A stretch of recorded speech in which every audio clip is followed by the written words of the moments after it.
कभी छोटी छोटी जरूरतों के लिए भी दूसरों पर निर्भर रहने वाली महिलाएं आज अपना कारोबार चला रही हैं, बचत कर रही हैं और दूसरी महिलाओं को भी आत्मनिर्भर बनने की राह दिखा रही हैं। ये बदलाव देखने को मिल रहा है कानपुर में, जहां राष्ट्रीय ग्रामीण आजीविका मिशन यानी NRLM के तहत संचालित स्वयं सहायता समूह हजारों महिलाओं की जिंदगी बदल रहे हैं। उत्तर प्रदेश सरकार और केंद्र सरकार की इस पहल ने महिलाओं को आर्थिक मजबूती के साथ साथ आत्मविश्वास भी दिया है।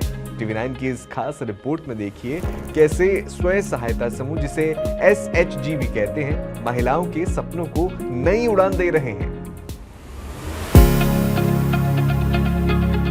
सबसे ज़्यादा हम लोग घर में बचत वगैरह नहीं कर पाते थे। अब वो हम लोग थोड़ी थोड़ी करके बचत कर रहे हैं और जो हमें पैसा उठाया था वो हमारा पैसा जो है हमें थोड़ा सा, जैसे 10-20 हज़ार रुपये जितने भी मिल गए उसका ब्याज भी कम है और हमें ज़रूरत पे मिल भी जाते हैं। समूह से पैसे से हमने अपने व्यापार के लिए थोड़ा आगे बढ़ाने के लिए जो ज़रूरत थी वो भी पूरी की। हमने भैंसे शुरुआती के लिए छोटा सा व्यापार किया था, एक भैंस ली, उसी से हम लोग अब थोड़ा थोड़ा आगे बढ़ेंगे। महिलाओं का कहना है कि पहले नियमित बचत करना आसान नहीं था, लेकिन स्वयं सहायता समूह से जुड़ने के बाद उन्होंने बचत की आदत विकसित की, सरकारी योजनाओं का लाभ मिला और अपने छोटे छोटे कारोबार भी शुरू किए। आज यही महिलाएं अपने परिवार की आय बढ़ाने के साथ साथ आर्थिक रूप से आत्मनिर्भर बन रही हैं। और समूह से हमारी पहचान बढ़ी है।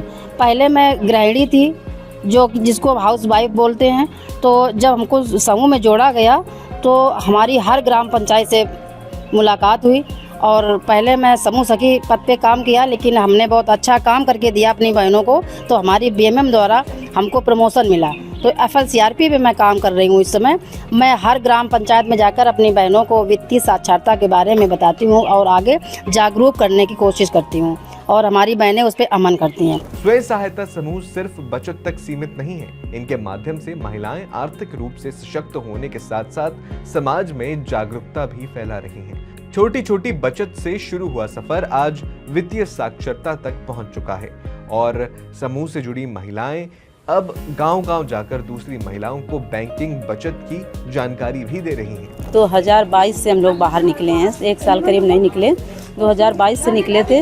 तो पहले तो थोड़ा सा कम जानते थे, फिर धीरे धीरे थोड़ा जाने लगे इधर उधर। तो बदलाव ये है कि जो हम घर में रहते थे, फिर घर से थोड़ा जब बाहर निकले तो फिर अपना जो होता है ना, थोड़ा वही अच्छा लगता है कि भले ही थोड़ा कम बचत है पर अपनी जो होती है ना वो सबसे अच्छी लगती है। क्या लाभ हुआ इस समूह से? इस समूह को आपको ज्वाइन किया, उसके बाद आपके जीवन में क्या बदलाव आया? लाभ क्या हुआ? लाभ तो सर, जैसे जो फंड मिलते हैं वो हम अपना इस्तेमाल करते हैं, CCL का हो या CIF का हो, जो अपना जितना ज़रूरत हुआ हमें 10,000 20,000 वो हम अपना ले लेते हैं। उसके लिए जमा करने के लिए हम लोगों पे प्रेशर नहीं रहता है। अपना समूह से ही काम करते हैं हम लोग और जमा कर देते हैं, थोड़ा थोड़ा करके जमा कर देते हैं। इसमें ब्याज भी कम पड़ता है और किसी पर प्रेशर नहीं रहता है कि नहीं हमको दे आज ही दो, ये नहीं रहता है। महिलाओं के लिए स्वयं सहायता समूह मुश्किल समय में सहारा बन रहे हैं। समूह के माध्यम से मिलने वाले रिवॉल्विंग फंड और अन्य वित्तीय सहायता से महिलाएं कम ब्याज पर कारोबार कर पा रही हैं। यही नहीं, अचानक जरूरत पड़ने पर भी उन्हें समय पर आर्थिक मदद मिल जाती है, जिससे उन्हें साहूकारों या ऊंचे ब्याज पर कर्ज लेने की जरूरत नहीं पड़ती। ऐसी ही एक कहानी स्वयं सहायता समूह की अध्यक्ष और बैंक सखी की भी है।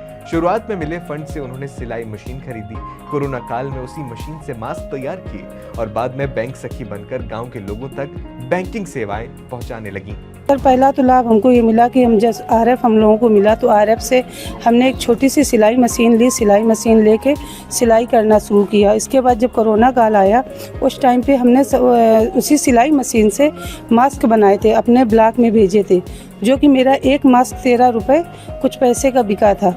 तो इस तरीके से हमने करीब 25,000 रुपये के वहाँ पे मास्क बेचे अपने।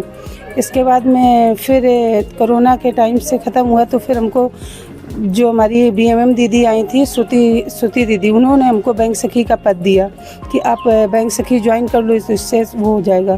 तो बैंक सखी का पद मिला, इससे हमको मानदेय मिलता, हम लोग काम करते हैं। तो ये आर्थिक सहायता, बहुत बड़ी सहायता मिली। इधर हमको बाहर निकलने का मौका मिला, लोगों से जान पहचान बढ़ी सर। आज उन्हें नियमित मानदेय भी मिल रहा है और परिवार की आर्थिक स्थिति पहले से कहीं बेहतर हो चुकी है। स्वयं सहायता समूहों ने इन महिलाओं को सिर्फ रोजगार या बचत का जरिया ही नहीं दिया, बल्कि उन्हें नई पहचान, नया आत्मविश्वास और आगे बढ़ने का मंच भी दिया। समूह से जुड़ने की बदौलत किसी को अपना कारोबार मिला, किसी को बैंक सखी बनने का अवसर मिला और किसी को देश के प्रधानमंत्री से मिलने का सम्मान भी। मेरा समूह 2018 से चालू हुआ था, जिसमें कोई महिलाएं, मेरा राधे राधे समूह एक चलता था, मेरा टिकरा में एक नारी शक्ति चलता था और कोई समूह भी नहीं थे। तो ऐसे करके कोरोना काल में हमने मास्क बनवाए और महिलाओं से बनवाए भी, तो कुछ उनको अर्निंग हुई। जैसे 4 रुपये लगे तो 10 रुपये का बिका, ऐसा करके उन लोगों को प्रॉफिट हुई। ऐसे करके उनको प्रॉफिट हुई। फिर कोरोना काल के बाद हम लोगों को राशन वितरण का काम मिला, आंगनवाड़ी का, उससे भी महिलाओं को कुछ प्रॉफिट हुई।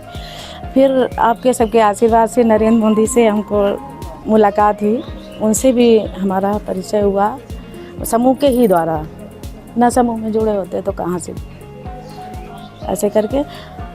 और फिर हमको ये सुनिधि मिश्रा ने सचिव थी, तो हमको ये शौचालय हैंडओवर मिला, उससे मेरी एक समूह का परिवार चल रहा है। उत्तर प्रदेश सरकार और राष्ट्रीय ग्रामीण आजीविका मिशन के सहयोग से संचालित ये स्वयं सहायता समूह आज कानपुर की हजारों महिलाओं के लिए बदलाव की नई कहानी लिख रहे हैं।